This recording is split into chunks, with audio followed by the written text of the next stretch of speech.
Halo, Anda mengirimkan beberapa artikel dan catatan menarik nih soal indeks harga produsen atau PPI. Ini salah satu data ekonomi yang sering banget kita dengar ya, tapi mungkin belum semua benar-benar paham isinya apa, terus kenapa juga ini penting buat kita perhatikan. Nah, mari kita coba bedah bareng-bareng sumber ini, apa sih sebenarnya PPI itu, terus dampaknya gimana, dan kenapa Anda perlu tahu soal ini. Oke, kita mulai dari yang paling dasar dulu kali ya. Sebenarnya PPI ini ngukur apa sih? Oke, jadi intinya gini, PPI itu ngukur rata-rata perubahan harga yang diterima sama produsen domestik ya untuk barang dan jasa yang mereka produksi. Nah ini beda sama indeks harga konsumen (IHK) yang fokusnya ke harga yang Anda bayar pas belanja. PPI ini lihatnya dari kacamata produsen atau ya di tingkat grosir lah istilahnya. Jadi ini mencakup harga bahan mentah kayak energi, logam, terus barang setengah jadi, sampai produk yang udah jadi tapi sebelum nyampe ke rak toko buat dibeli konsumen. Oke. Jadi ini kayak semacam intipan gitu ya, ke biaya produksi sebelum harga-harga di toko naik gitu.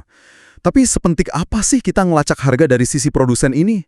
Apa kalau PPI naik, otomatis harga di supermarket juga pasti ikutan naik?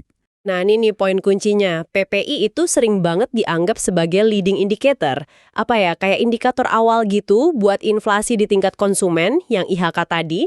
Logikanya sih sederhana ya, kalau biaya input produsen naik, misalnya harga bahan baku atau energi tiba-tiba loncat ya, mereka cenderung akan coba, terusin sebagian atau malah semua biaya tambahan itu ke harga jual produknya. Jadi kenaikan PPI itu seringnya kasih sinyal beberapa waktu sebelum kita ngerasain dampaknya di IHK.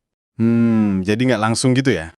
Nggak selalu 1:1, kadang ada jeda waktu atau mungkin produsennya nahan dulu, nyerap sebagian kenaikan biaya biar tetap bisa bersaing, tapi trennya seringnya begitu. Selain itu, PPI juga kasih kita gambaran soal tekanan di margin profit perusahaan. Kalau biaya naik tapi harga jualnya diem aja, ya labanya bisa kegerus kan? Bank sentral, kayak The Fed di Amerika juga sangat memperhatiin data ini loh, jadi salah satu acuan buat ngukur tekanan inflasi di ekonomi secara keseluruhan. Wah, menarik. Jadi ini bukan cuma soal harga barang naik atau turun, tapi bisa jadi kayak petunjuk awal soal inflasi ke depan, terus juga soal kesehatan finansial perusahaan ya. Lalu kalau kita ngomongin dampaknya ke pasar finansial nih, biasanya gimana sih reaksi pasar saham atau nilai tukar mata uang pas data PPI ini rilis? Suka heboh nggak? Reaksinya bisa cukup terasa loh, apalagi kalau data yang keluar itu beda banget sama yang pasar perkirakan atau ekspektasikan.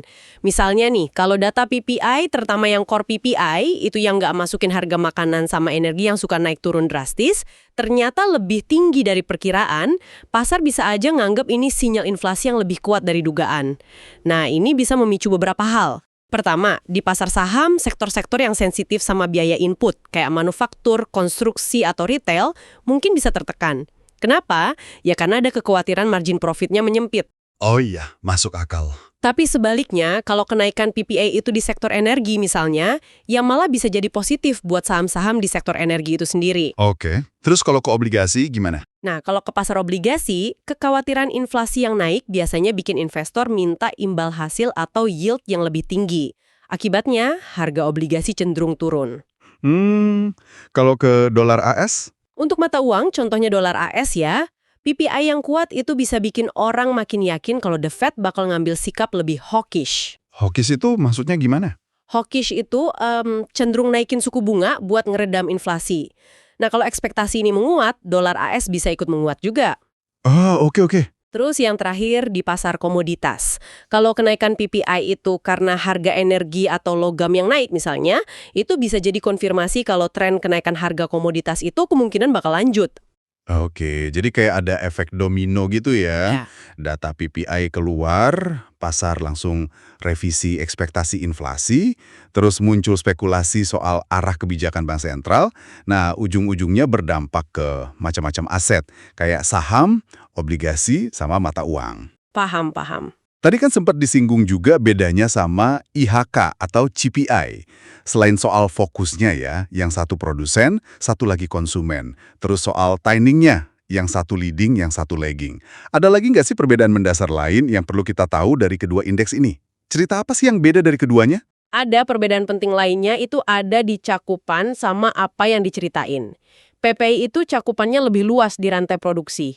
Dia masukin bahan mentah, barang setengah jadi, yang barang-barang ini kan nggak pernah kita beli langsung sebagai konsumen. Iya juga ya. Nah, ini kasih kita gambaran soal tekanan biaya di awal rantai pasok. Makanya PPI bisa lebih sensitif sama perubahan harga komoditas global atau mungkin isu logistik.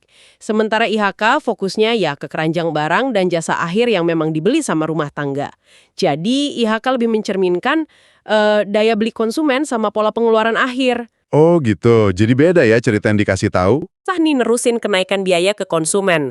Atau mungkin ada faktor lain yang nahan harga di level retail. Sebaliknya, kalau IHK naik kencang sementara PPI-nya relatif stabil, wah itu bisa jadi sinyal kuatnya permintaan konsumen. Jadi, dua-duanya ini ngasih potongan info yang beda, tapi saling melengkapi soal dinamika harga di ekonomi. Paham. Jadi melihat dua-duanya barengan itu bisa ngasih gambaran yang lebih utuh ya. Oke, nah setelah kita bedah panjang lebar nih, apa kira-kira intisari utama yang perlu diingat sama pendengar kita dari obrolan soal PPI ini? Ya, intinya sih data PPA yang dirilis setiap bulan sama Bureau of Labor Statistics di AS ini, itu lebih dari sekedar angka aja ya. Anggap aja ini sebagai salah satu radar awal lah buat deteksi potensi tekanan inflasi. Dan juga buat memahami dinamika biaya yang lagi dihadapi sama dunia usaha. Ikutin data ini bisa bantu Anda, entah sebagai pengamat ekonomi atau mungkin investor, buat ngebaca potensi arah inflasi dan reaksi pasar. Seringkali bisa sedikit lebih dulu sebelum data IHK yang biasanya lebih ditunggu-tunggu itu keluar. Tepat sekali. Memperhatikan PPI ini bantu kita memahami tekanan dari sisi supply atau penawaran dalam ekonomi. Nah, ini mungkin bawa kita ke satu pemikiran penutup nih buat Anda renungkan. Dengan pemahaman baru ini, coba deh nanti pas ada rilis data PPI berikutnya, Anda amati. Perhatikan bukan cuma angkanya aja, tapi coba lihat juga gimana narasi di pasar terbentuk setelah data itu keluar. Terus, gimana pasar finansial bereaksi? Mungkin bahkan sebelum data IHK dirilis beberapa minggu setelahnya. Kira-kira Anda mulai melihat pola atau koneksi yang sebelumnya mungkin terlewat nggak?